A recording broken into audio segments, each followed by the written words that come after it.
Those who don't know, I am the Labour Member of Parliament for Streatham. I've done that since 2010, not a great start. And usually when I'm on LBC, I'm the one being asked the questions. But today I want to ask you the questions and I want you to tell me what you think. And this hour, it probably comes as no surprise to regular listeners of LBC, but I'm going to kick off with Brexit. I know that another Member of Parliament, Conservative Member of Parliament, Jacob Rees-Mogg, was talking about this yesterday. I want to know, 16 months on from that referendum that we had in 2016, now that we know many more facts, the negotiations have started, and you survey the scene, would you have changed your vote? Have you changed your mind? Call me on 0345 606 6060 973, text on 84850, tweet us and tell me what you think. Because look, this issue, it's impossible to avoid it. It dominates everything. I think many of you know who are listening. I campaign passionately to remain in the European Union, and I represent my constituency of Streatham, scored the highest Remain vote in the UK, aside from Gibraltar. I totally respect those who took a different view to us. I think we're all patriots and we all want the best for our country, but obviously we were very divided on this issue nationally. Now, during that referendum, we were dealing with hypotheticals, but actually now we've got some facts. And it's true there were overblown claims, I think, made by both sides in that referendum, but the UK voted to leave, and that's the proposition that is now being tested, because that's the route we've chosen to follow, and the government is now pursuing it. And there are definitely things that are now emerging that people didn't know of at the time of the referendum. So now, for example, we know that there will be a big divorce bill that we're going to have to pay the European Union, which means that the £350 million extra per week, which was emblazoned on that big red bus that Boris Johnson, the Foreign Secretary, went around in during the referendum campaign, we know that that isn't going to be able to go to public services, the NHS, because we're going to have to pay this divorce bill. Many thought that Brexit would lead to a lot of the 3 million EU citizens who live in our country. Many thought it would lead to a lot of them departing, but some business sectors have said they will collapse if they all go, and our hospitals tell us that the nurses and doctors that come here from the EU, they're absolutely essential in keeping our NHS going.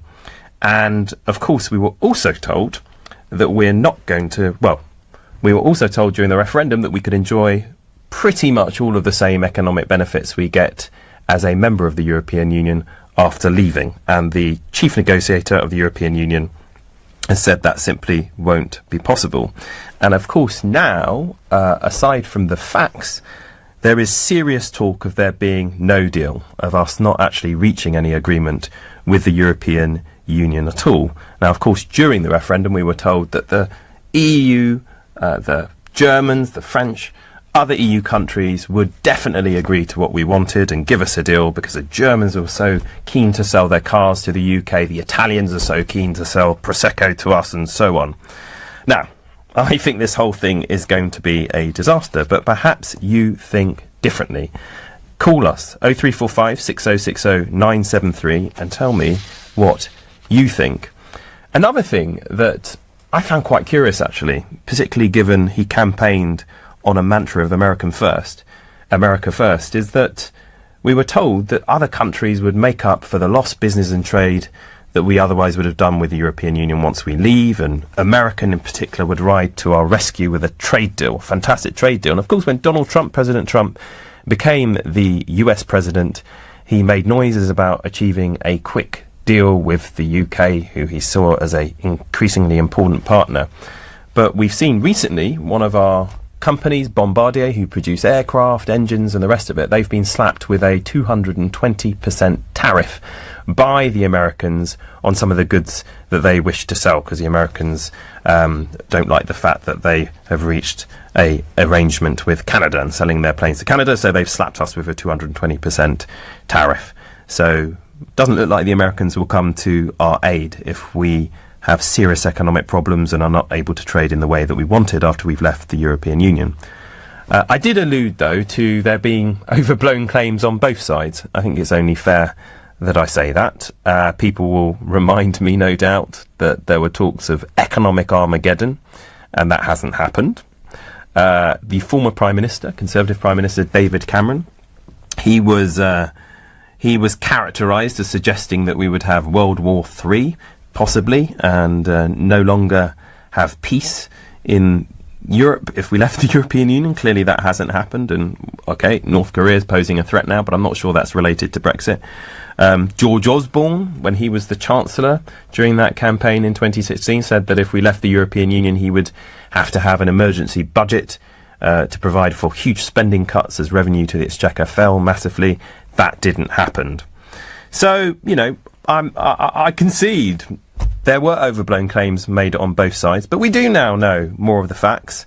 I haven't changed my mind, as you may be able to tell, on what I think is best for our country. But I want to know what you think. And I'm sure there's some strong views out there. I want to know if you disagree with me or you agree with me. I want to know if you're a Remain voter and you, like me, were devastated at the result, but perhaps now you feel, look, we've just got to get on with this. Those of us who voted to Remain have got to stop Ramoning, as it were, live with the result and get the best outcome for our country. Call 0345 6060 973 or text me on 84850 or tweet us at LBC and tell us what you think. Did you vote to leave and now you know more? Think, actually, maybe it wasn't such a good idea. And why did you vote to leave? Was it because you thought that we would be free to spend millions, hundreds of £1 more on our public services? I want to know what you think. Now, I'm going to dive in to some calls shortly, and they're signalling to me, my producer here is signalling to me that we're going to speak to Colin in Wiltshire. Colin, hello. What would you like to say? Hello. Morning. I didn't vote. I sat on the fence because I didn't think there was enough information either way during the campaign. There was stuff coming out from both sides. It was confusing. I didn't know what was for the best. And by the time I got round to it, the vote had come and gone. I would now vote to stay in, knowing what I know now and the information coming out over Brexit. And what information do you know now that you don't feel you knew before, which leads you to form the view that we should stay in, Colin? I'm just worried about workers' rights. I'm worried about the NHS, the staff that are leaving the NHS because they don't think their jobs are going to be safe in the future. They will have to leave the country. We're now seeing a big drop in European staff who are working in our hospitals. I'm worried about when the government sit down and go through all this British rights, you know, where we're not part of the EU anymore, workers' rights. I'm just concerned for my family now. I'm at an age where a year and a half time I'll be getting my pensions, so I might be okay. I might not be. It's a big concern now. And did most of your family vote? Did they vote, or did they, like you, not vote? I kept out of it because it was just a bit like the Scottish referendum. If you got involved, you would split families. So I just said to them, "You vote. It's personal to you," and that's how we went round it. You know, we didn't want to have family splits over it. So that's the thing. I mean, I think people found this whole thing so divisive, and it was, I mean, this issue of family splits, particularly between the generations, is something that comes up time and again.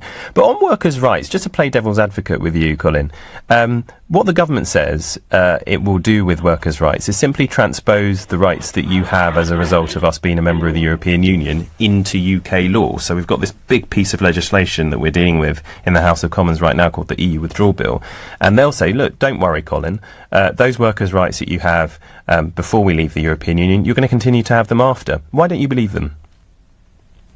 You just don't, because it's just, don't get me wrong, I voted for the Tories, I voted Labour, I voted Lib Dems in my lifetime. But when it comes to workers' rights, this government has got, well, they're called the nasty government for a good reason. When it comes to workers' rights, you see what they do for unions. I just think they'll push things through. It's like the minimum wage. You know, we talk about the living wage. Why are we paying working tax credits if we can have a minimum wage? If we have the living wage, it's because all these factory bosses know that they can pay a minimum wage and the government will pay working tax credits. It's wrong. So we're subsidising people's salaries in that sense because the employers aren't paying them enough. Well, look, Colin, thank you so much. My first caller, helping to ease me in. This is LBC. I'm Chuka Umunna, standing in for James O'Brien, and I'm asking, Brexit. Now we know more facts. Have you changed your mind? The time is 10:15. This is LBC. So go ahead and tell us your name and what you do. Fergus, I'm a hermit crab, so I walk around, pinch things and move house mainly. And how often do you move? I'd say about 15 times a month. Oh, wow. Yeah, used to be a pain before I started using Zoopla to sort out the energy, broadband, removals and all that moving stuff. Now it's a lot easier. So this is going on the radio, yeah? Yeah. I just want to give a big shout out to all the boys in Rockpool. Go the Rocks! Start your property move on Zoopla. I could be at home now. Maybe watching telly with the kids. Or I was thinking about going for a pint. Instead I've punctured my lung and it's slowly filling up with blood. I'm going into cardiac arrest now. Silly place to overtake, really. Still, you live and learn, don't you? Don't you? Motorcyclists, think. Don't ride too fast. To the Mayor of London and TfL. Every journey matters. When your growing business is hiring, you don't need lots of candidates. You need the right candidates, fast. You need Indeed.com, featuring an algorithm that positions your job posts where quality candidates are and screener questions that zero in on the best talent. Post your next job on Indeed, the UK's #1 job site. For a limited time, we're giving new users a £50 credit to post a sponsored job. Claim your £50 credit at Indeed.com/redeem. That's Indeed.com/redeem. Terms, conditions and quality standards apply. The UK's #1 job site according to Comscore. Sangeeta used to dread taking meter readings. Tracking Gaz and Lecky meant going into the gloomy depths of the cupboard under the stairs. Last time she emerged with a sore nose, a bruised elbow, and a fuming temper. Fortunately, Sangeeta has just had a smart meter installed, which sends the readings directly to her energy supply. And an in-home display shows exactly how much energy she's using. So no more trips to the cupboard. Contact your energy supplier today about getting your smart meter at no extra cost. Been checking out that new Sky One comedy Bounty Hunters. They've teamed up Jack Whitehall and Rosie Perez. Proper chalk and cheese. A book-smart Cambridge student and a bounty hunter from Brooklyn. Well, when you're on the run from the police, terrorists and a drug cartel, you take any help you can get. Hunted One, Sky One. Bounty Hunters starts tomorrow, 10 p.m. So I get free Love to Shop vouchers in this $500,000 giveaway? That's right. For every 20 litres of selected Dulux Trade and Armstead Trade paints you buy, you'll get a £10 Love to Shop voucher to spend at over 20,000 stores and online. Oh, nice. So, are you off to do that hallway on Hill Street? Yeah, I am, but only after I've had a look online at what I can spend my vouchers on. Don't miss the Dulux Trade and Armstead Trade $500,000 giveaway. In store now until October the 31st. T's and C's apply. See online at $500,000giveaway.co.uk or in participating stores for details. Oh, I said, let's get a new kitchen. Like I was getting a coffee. What was I thinking? Demolishing a room and making a new one? Who does this? And how am I an actual grown-up? Relax, relax. It's Trust a Trader. Just type in your postcode, what you need, and bam, local tradespeople appear. All who know what they're doing. For realsies. Oh, maybe I should get a new bathroom too. And a dress-up room. And a room for the kittens. Visit trustatrader.com. Trustatrader.com. Hello, professionalism here. Just to be clear, I don't really do mobile numbers. It doesn't give the right impression. I prefer a Vonage phone system instead. With Vonage, you can have one proper landline number across all your business phones, even when you use mobiles, which means you get to look the part as well as be the part. Answer every opportunity with Vonage. Just visit vonage.co.uk or call 0203 435 8000. Terms and conditions apply. This is LBC with Chuka Umunna. Welcome back. It's 10:19. It's Chuka Umunna in for James O'Brien, and unsurprisingly to many of you, we are talking Brexit. And I'm asking, now we know more of the facts, the negotiation has started, have you changed your mind? Did you vote Remain and now you kind of think, let's just get on with this process and leave, or did you vote Leave and now you're wondering whether that was actually the right thing for the country to do? Call me on 0345 6060 973, text me on 84850, or tweet me at LBC. John has texted in and said this to me. Chuka, I voted Leave and feel even more strongly now than a year ago. I run a small decorating business, and to keep going, I am working for wages I earned 10 years ago, thanks to your party's insane open-door immigration policy and greedy middle-class homeowners who exploit the situation. All I hear about is the rights of EU citizens living here. Nobody gives a stuff about the rights of British workers to have a reasonable work-family life. That's from John. Thanks, John, for sharing your views, not pulling your punches there at all. Rochelle, tell me, what do you think? Good morning. Good morning. I voted Remain. I felt that I wasn't given enough information before that vote. Mm-hmm. Then I accepted, with difficulty, the result. Yep. Now, after many, many months, I feel that we should be given the chance, as the public, that's going to affect so many people and so many issues in our lives, that we should be given the chance to decide what kind of deal we're going to get, because it's not looking very good. And what happens if you don't like the deal on offer? Well, if it goes back to, if we have a referendum on the deal, giving the public the final say? Well, I'm not sure that it has to be a referendum. I think it's going to become a question of who we vote for. Right. So you see this being decided at a general election? I think it should have been originally. I think to have a referendum.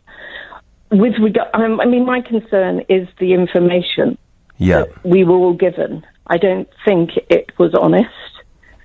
I thought the tone of the debate was unacceptable.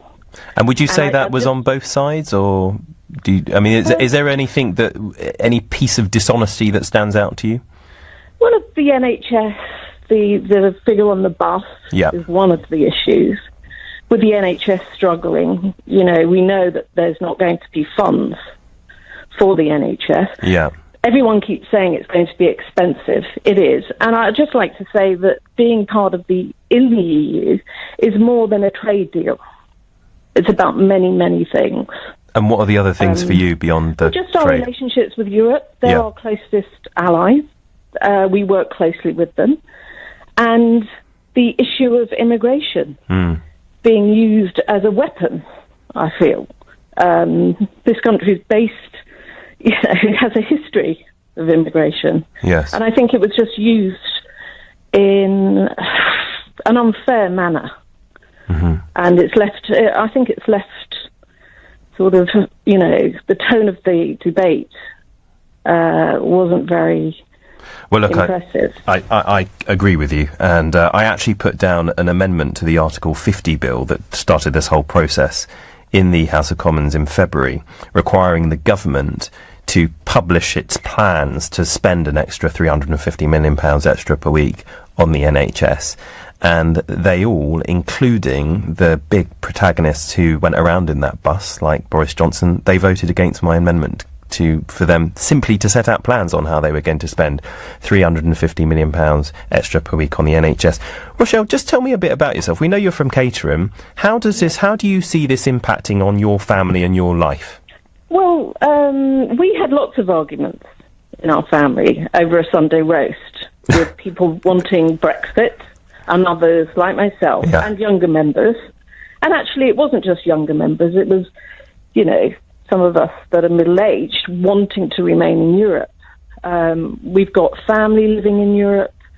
We have, people working in different sectors here that travel, and we were comfortable with that. And some of members of the family weren't perhaps doing so well, and thought that Brexit was the answer. And although it didn't seem to make any sense. Rochelle, just before I moved to speak to Stan in Haverhill, what would you say to our fellow citizens who voted Leave now? What one thing would you say to try and persuade them that actually maybe this isn't such a good thing to do?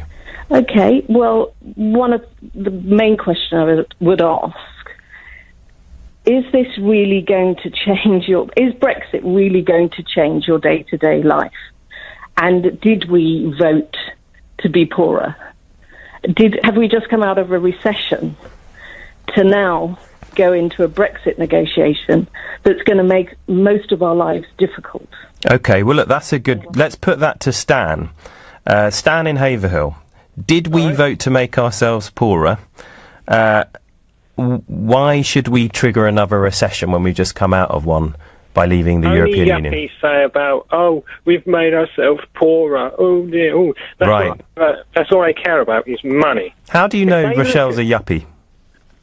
Because the way, they just talk about money, money, money, money, money. They don't look at all the other ranges of aspects of why people voted Leave. Okay. Like you and me. Right, the EU is club.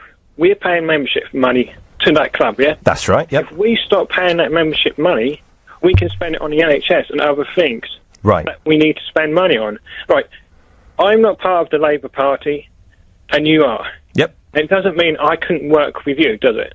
That's right. So why can't we say, right, okay, EU, we don't want to be part of your club, but we still want to work with you? Yep. So how does that work? How wouldn't that work? Well, hey, I think that's a fair point, and I never argued during the referendum that if we voted to leave the European Union, we wouldn't work with our EU counterparts. I mean, I think you're right on that in the sense of we're the second biggest military power in Europe, we're the second biggest economy, and just, geographically, we are a major European power, whether we're in or out of the European Union. So I don't think anyone would disagree with you on that one. But of course, if we want to continue trading with them in the same way that we have, then, I mean, you talked about being a member of the club. To get the benefits of being a member of the club, you have to pay a subscription fee. Otherwise, why would anybody join the club if you can't get special benefits? And I suppose the question is, how can we get those special benefits, not being in the club or not paying the subscription fee?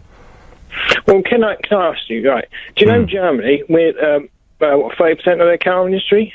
Can you seriously say, oh no, we don't like your money anymore, we want you to go spend your money on Fords and Mazdas and Mitsubishis and things like that because you've left this club and we don't like that, so we're going to, we want you to take your money elsewhere.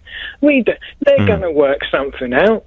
They're not going to say, oh, we spend all this money, and they're not going to slap a tariff. And if they do, they want to drive themselves out of business and, lose jobs. I think the point is, though, I think you're right in the sense of I don't think you're going to get countries cutting off their nose to spite their face, as it were. But cars are not their only industry. And we aren't their only. We aren't. No, and Mark, Stan is a good example. But the point is that for us, the EU is our biggest customer. Almost 50% of our exports go to the EU, whereas Germany's got lots of other customers it does business with. I'm going to move on to Mark. No, hang on a sec. No, I'm not having that. Go on. Right. How come, like you say, Germany can export to other people, then why can't we? Well, what's stopping us? It's the EU. So why can't we just make trade deals with other countries and they say, right, you can't do that, that's against the rules. We can kick us out. Yeah, but but the point is, Stan, we can do that. We can trade with the European Union outside of it, but we will not be able to do so on the same basis that we do now. At the moment, we can do so tariff-free, so we don't have to pay extra charges that we do when we're buying and selling goods from other non-EU countries. We also have similar standards and rules as them as part of the single market, which makes doing business with them a whole lot easier. So that's the big difference that it makes being in the single market as opposed to being out of it, or being, and obviously by being in the European Union, we're part of the single market. So that's the point that I was making there. But I'm going to move on. Right? There's this thing, when we leave the EU, we'll be seen as a foreign official, okay? But if they want access to the market, single market, they're going to have to give money for their services. But if we're seen as a foreign official, and this is EU law and British law, that is seen as a bribe, and that is illegal. And when it comes to the old immigration front, I agree with the chap who said it's Labour's fault, because your Tony Blair, all he wanted to do was rub the nose of diversity in the wing, of the right. And so Tony Blair has just destroyed this country with its uncontrollable immigration, because what this country used to do, it used to say, OK, we need 10,000 people in, we'll let them in, close the door, let them integrate. If we need a total of 10,000, we open the door, let them in, let them integrate. But with you and Merkel... I'm not sure... It probably doesn't surprise you. I'm not sure I agree with that, Stan. First of all, when you look at the immigration that came to the UK from the EU, particularly from 2004, that was happening at a time when we had record low unemployment. So I'm not sure that this argument that it was to rub people's noses in it, to rub diversity in people's noses. Frankly, I mean, I'd say, what's wrong with diversity?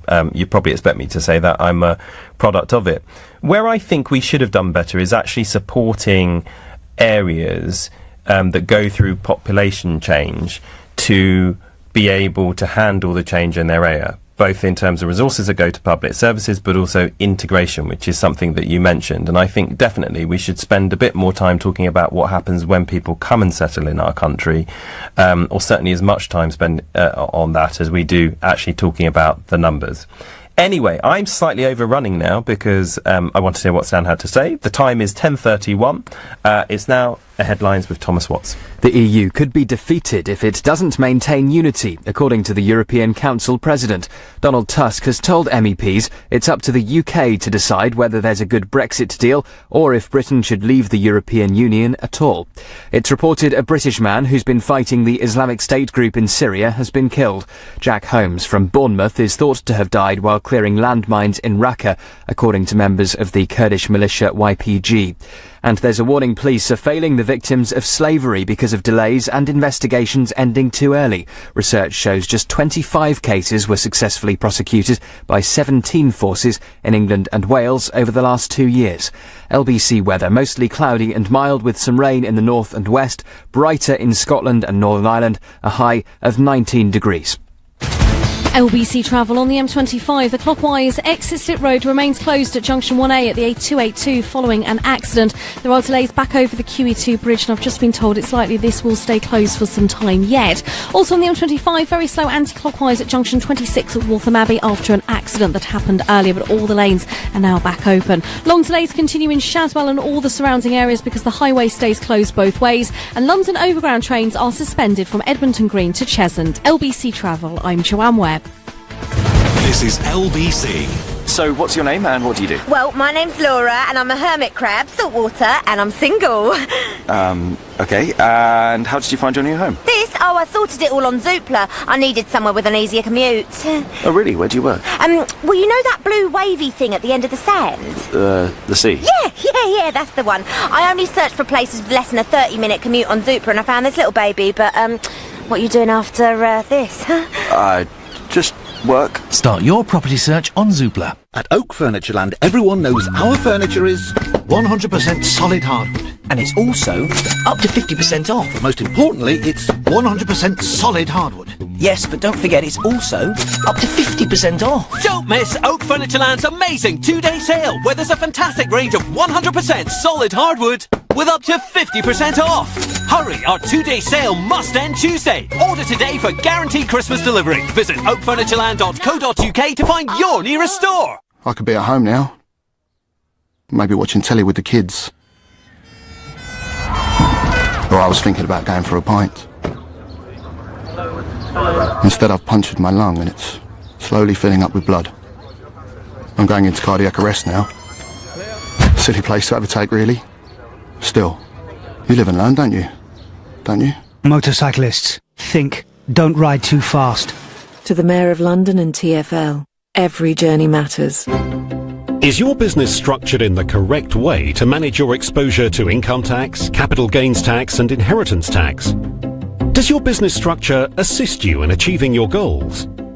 Or do you feel like you suffer a tax charge every time you want to do something new? Let Barnes Rofe look at your business structure and see if we can help you with these issues. Visit barnesrofe.com. Barnes Rofe, clever accountants for business. So I get free Love to Shop vouchers in this $500,000 giveaway? That's right. For every 20 litres of selected Dulux Trade and Armstead Trade paints you buy, you'll get a £10 Love to Shop voucher to spend at over 20,000 stores and online. Oh, nice. So, are you off to do that hallway on Hill Street? Yeah, I am, but only after I've had a look online at what I can spend my vouchers on. Don't miss the Dulux Trade and Armstead Trade $500,000 giveaway in store now until October the 31st. T's and C's apply. See online at $500,000giveaway.co.uk or in participating stores for details. Nobody likes the unknown, especially when it comes to selling your home.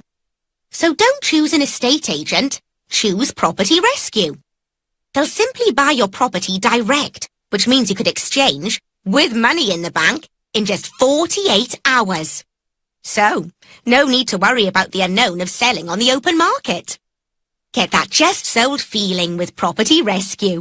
Fast forward to peace of mind at propertyrescue.co.uk. Malware, phishing, identity theft. Every day, cybercrime is getting cleverer, with criminals deploying new techniques that could damage your business.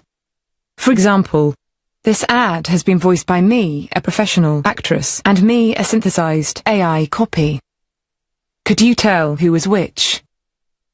At Hiscox, it's this type of threat we make it our business to know.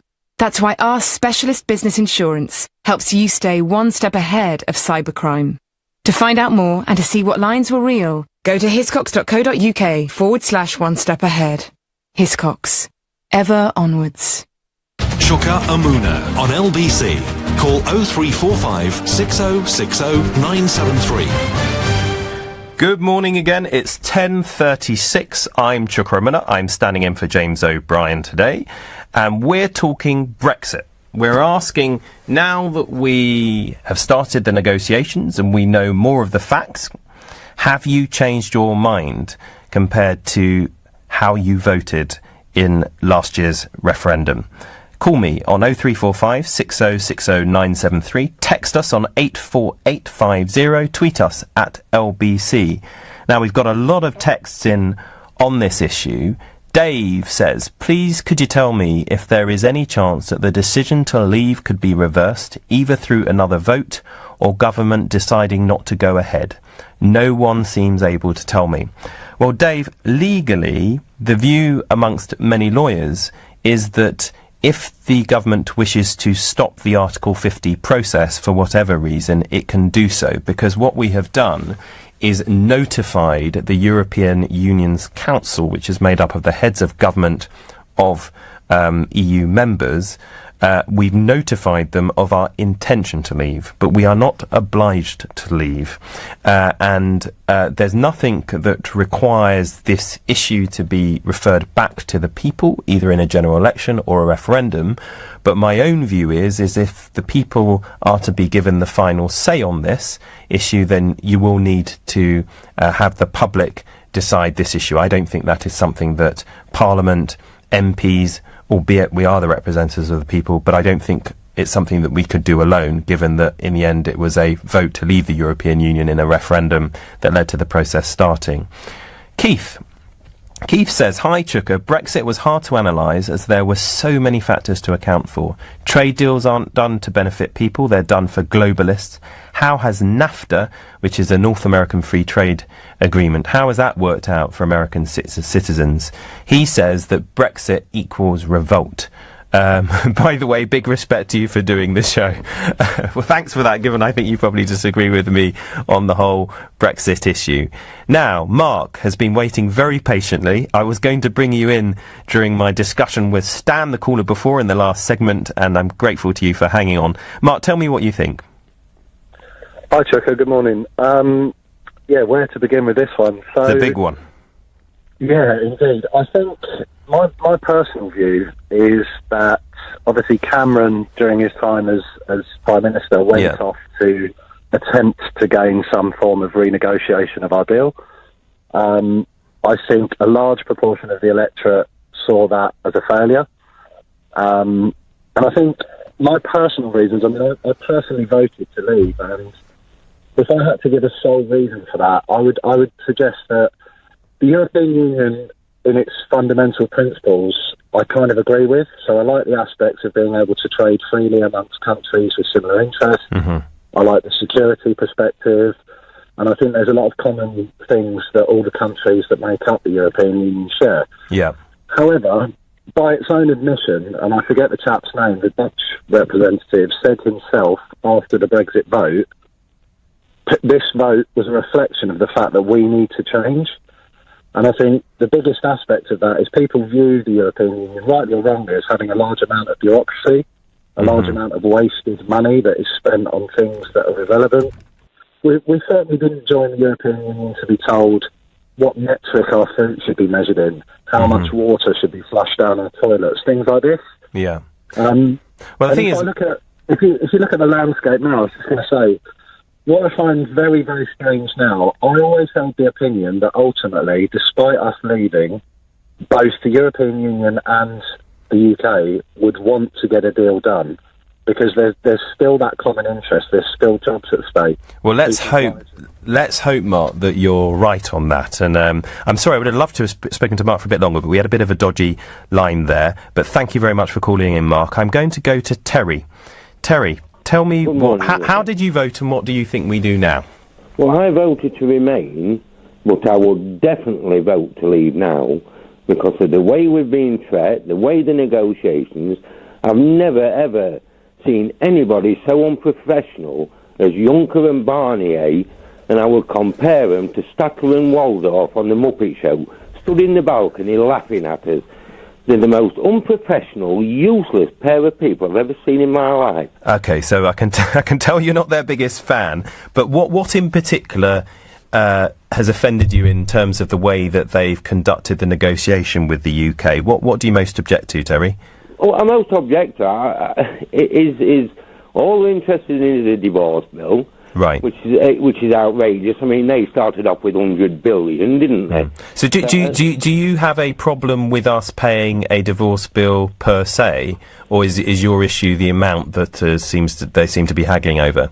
Well, I mean, I've been in business myself. We do agreements, so we honour agreements, and we're British, so we're British. We do stand up and honour our agreements. And you said, just out of interest, Terry, you said you're in business. What do you mind me asking what you do? Engineering, I was in. Engineering. But if you, I mean, take one of your clients, if you've agreed to, or one of your suppliers, if you've agreed to make ongoing payments to them in respect of goods that you buy from them, and then the agreement, you want to bring an end to the agreement, but you're in the process of buying supplies over a long period. Don't you need to kind of settle how that is decided and how much you owe before you stop your relationship with them? Well, of course you would, yeah. I mean, if you. But isn't that what Juncker and our EU counterparts are trying to do here? Well, they are, but it's the way they're doing it. And what is it about the way that they're doing it that you object to? I'm not totally clear on that. Well, I object to the total. They put figures out there without any support of those figures, without any just cause of why we owe that. So it's not it's the amount. They just don't come up with a figure that's realistic unless. But they haven't actually. But Terry, they haven't actually come up with a figure. They've been asking the UK to start off by providing a figure, but they haven't actually. I mean, I'm just interested to know what the figure is you think it is that they've been putting forward that we should pay, because the EU have refused to come forward with a figure so far. I don't think we should pay any figure without written audits of why it's that figure. But last week, the Dutch Prime Minister, the offer of 20 billion, he said, oh, you're about halfway there, so they do have a figure in mind. Well, he's one of 27 countries, but as I understand it, collectively, they don't have a figure in mind. And like you said, if they are going to require us to pay something, we need to know the basis upon which you reach the figure. And what they've asked the UK government for is a list of liabilities that we believe need to be settled as a starting point for that discussion. So I can understand if you were reading certain newspapers, that you may be giving the impression that they have a figure they're demanding of us, and maybe, you know, this word bully is used, but they haven't actually come forward with any official figure. They've actually asked the UK to come forward with one as a basis to start the discussion. Yeah, well, we do keep coming forward with figures, but we can only keep offering figures on the basis of how we think it should be. Yeah. But then it requires them to come back and say, well, this is how we think it should be because of. But we haven't fulfilled our side of the bargain yet on that, and we agreed to a way in which these negotiations were going to go, which started with us coming forward with how we were going to pay the bill and what we thought the figure would be. Terry, just before I leave you to go to the break, why did you vote Remain in the first instance? What was your main driver then? Well, if it isn't broke, don't fix it. I think we was far stronger being in, a very high-paying member, and alter what is a very fractious setup. If we're you mean in the world? Change it, but if we're out of it, we're still trying to be in it, but we won't have a say. So it just seemed ridiculous. But if we're having to deal with unelected people like Juncker and Barney, I think we're on a losing streak anyway. So well, Terry, I'm glad we're going. Thanks very much. I mean, I think the reasons that you voted to stay in, to remain, are very much still valid, and thankfully it won't be unelected bureaucrats who determine this. It will be the heads of government, Angela Merkel of Germany, Emmanuel Macron of France and others. They're the ones that will determine what deal is done with our elected Prime Minister. Brilliant discussion. I'm Chuka Umunna, standing in for James O'Brien. The time is 10:45. We're going to go to the break, but we'll be back for more discussion. Tell me, have you changed your mind on Brexit? Give me a call. LBC Through Your Workday with James O'Brien from 10, followed by Sheila Fogarty at 1 p.m. When I prompt a conversation like the one I am prompting this hour, and I expect and I get and I've got lots of texts saying stop being so negative about Britain, I'm not saying Brexit must not happen. I'm saying, is it possible that it's undeliverable? Leading Britain's conversation. This is LBC. I know who designed Princess Di's wedding dress. I know who phoned home. I know how to do a silly walk. And I know which part of the room you should never put baby in. But I don't know my state pension. Find out more about your state pension and how much it should be. Get to know your pension. Visit yourpension.gov.uk. What if you could get that winning feeling every single month? With NS&I's premium bonds, every month you could win tax-free prizes from £25 up to £1 million. And NS&I guarantees that every pound of your savings is 100% secure because we're backed by HM Treasury. Who knew saving could be so exciting? Premium bonds at nsandi.com. Minimum initial investment £100. NS&I. Safer savings set you free. Calling all units. Reports coming in of Sky's gripping new cop drama Tin Star, epic Game of Thrones and loads more shows, all with Sky TV from £20 a month. Sky TV and Sky Q, the Next Generation box, have been sighted in the vicinity. Witnesses report watching wirelessly all round the home for just £12 extra a month. Units should respond immediately and search Sky Q to join or recontract. Sky. Believe in better. £20 standard setup, new 18-month TV contract, requires Sky Q multi-screen, Sky Q kit loaned at no cost, upfront payment required, terms apply. A perfect journey has no interruptions. Take the quickest route with navigation and real-time traffic information in the Volvo V40R design. A perfect journey sounds different every time. Listen to your favorite music via internet radio, and a perfect journey needs a perfect finale. Park easily with rear park assist. With monthly rentals of £199, the Volvo V40 T2R design NAV Plus has everything you need to make your journey perfect. 4-year personal contract hire, initial rental 2750, Volvo Car Financial Services. Offer ends December 31st, subject to status. You will not own the car. 18s and over, guarantee may be required. Mileage and return conditions apply. Visit volvocars.co.uk for more details. Take a test drive today at your local Volvo showroom. Volvo, human-made. The M&S Home Event, October 24th to the 30th. Enjoy 20% off home and up to 50% off furniture in-store and online at marksandspencer.com. M&S, spend it well. Divorce. It threatens the things you've worked hard for in more ways than you can imagine. Your home, savings, pension, and most of all, your relationship with your children. Don't let divorce cost you any more than it has to. Cordell & Cordell is dedicated to helping men in matters relating to divorce.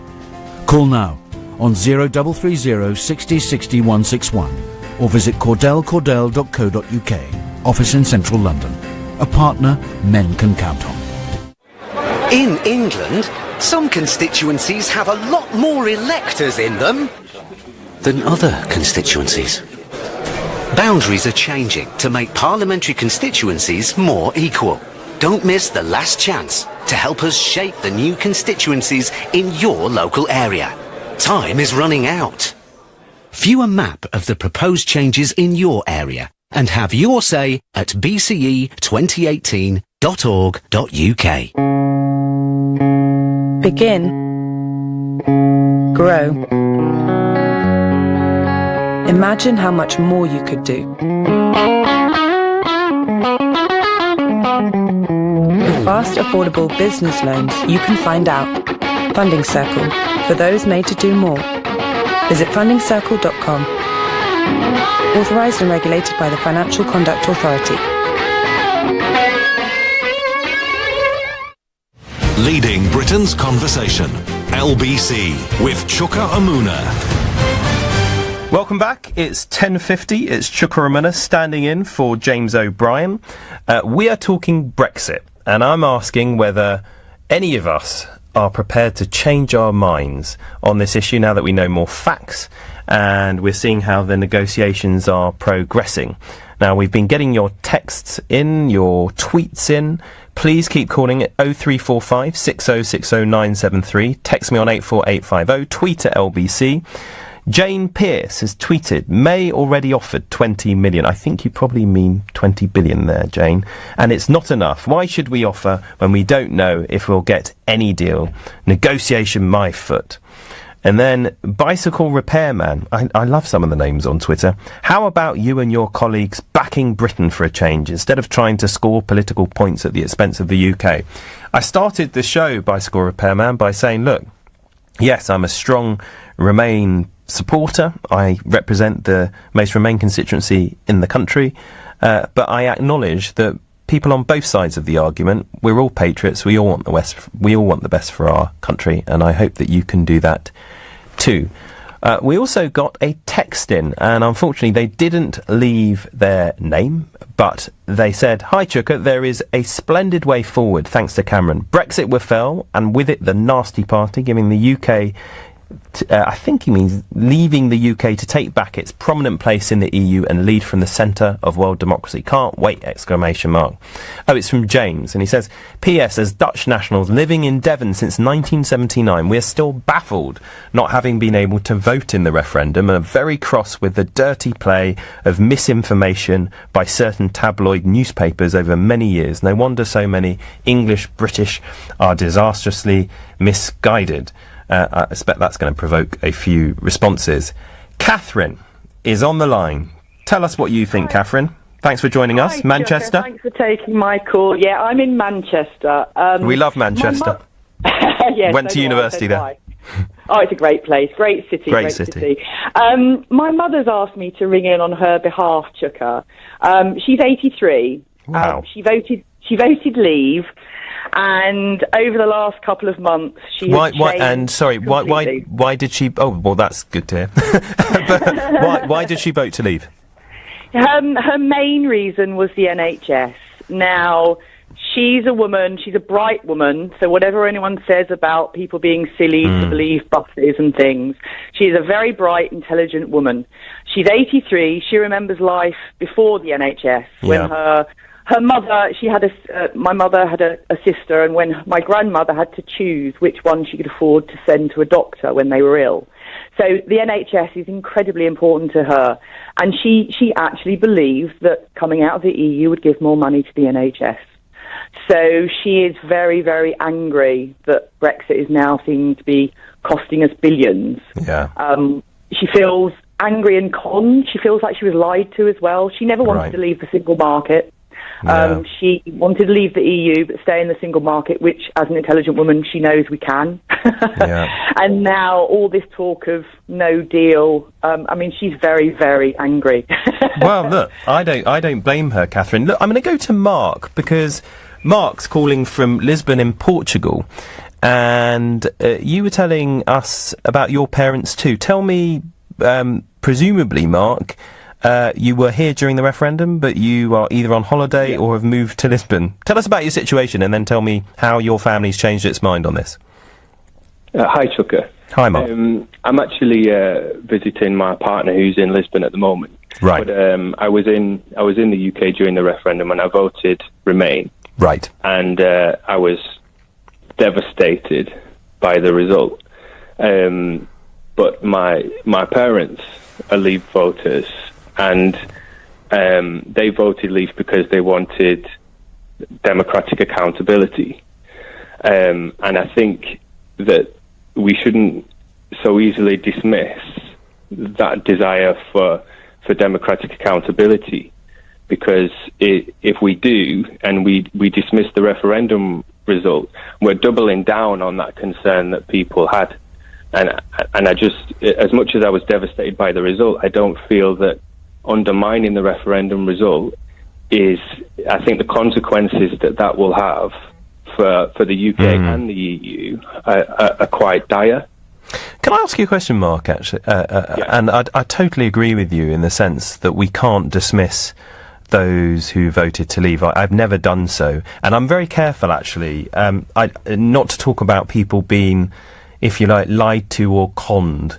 Because although they may have been lied to or conned, they were entitled in good faith to believe what they were being told. And I think you've got to be really careful about the way you discuss these issues.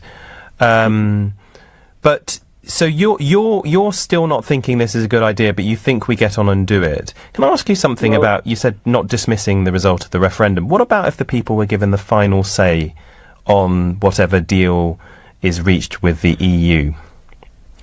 So if people are given the final say, how could you thwart the will of the people if they were given the final say, as some people argue on this? Well, I think if we were given a say on the final deal, it's going to embolden those hardliners in Brussels who don't want the UK to leave. So why would it embolden them though? If it was going back to the very people who said, "Look, we've had enough of this institution, we want out." Because they know that they don't have to then compromise or negotiate, because they can make the deal as punitive as possible, and we'll end up in a situation where people may then reject that deal, but then you've still got that significant portion of society, millions of people, who were told before the referendum by the elected Prime Minister that if you vote Leave, we leave. And so I think that the consequences then of people's trust in democracy, which people haven't really trusted democracy or politicians for a while. And so then if you strategically, I think, for Remainers, it makes sense to have that vote on the final deal. But in actual fact, I think it will make. But why doesn't it make possible? What I don't understand is, how can it make sense for the 16 million people who voted Remain to get a final say on the deal, but it doesn't make sense for those who, just by a small majority, the 17 million who voted to leave? Why doesn't it make sense to give them a vote on the deal? Well, like I said, I think that all it does, it opens up the door for us to remain in the EU, because Brussels will then see that second vote, and they've not exactly been very forthcoming in the negotiations so far. So even though I voted Remain, not been entirely impressed with the way the intransigence of the EU. Interesting. And with your parents, it was sovereignty that was the number one thing, was it? Democratic accountability, or were there other issues which drove their vote as well? Yeah, I think they felt like maybe a dissociation with the EU, and I'm not sure. It was just this remote thing that they couldn't relate to. It's a remote thing. Yeah. I mean, you've got to remember that, like someone like President Juncker, he's not actually been elected by anybody in the UK, any voter. He wasn't actually elected by any British representative. The elected British government opposed his appointment, and then he sits in front of the EU flag, making a State of Union of the address as the president. And then we've still got people saying, oh yeah, don't worry, the EU isn't what you think it is. It's not this ever closer union. And then you've got someone who we've not elected saying he's president in front of a flag, and I think it then reinforces that. Well, thank you so much for that, Mark. Of course, Juncker is the president of the Commission and is a grand civil servant. The people who ultimately will do this deal with us are the heads of government. Well, thank you, Mark, for calling in from Lisbon. This is Chuka Umunna, standing in for James O'Brien. That was a fantastic discussion on Brexit. Coming up over the next 2 hours, in the capital alone, more than 30 young people were murdered in the last 12 months, with an 18% rise in cases of youth violence. This is an issue that's blighted the community I grew up in and now represent in Parliament. How much longer can society stand by and watch this bloodshed on our streets? And do you think that lad culture has a lot to answer for when it comes to the allegations of harassment, sexual harassment we see? That's all coming up over the next 2 hours. FM, online, on your mobile and on digital radio. Leading Britain's conversation. This is LBC. From Global's newsroom at 11 o'clock, the EU could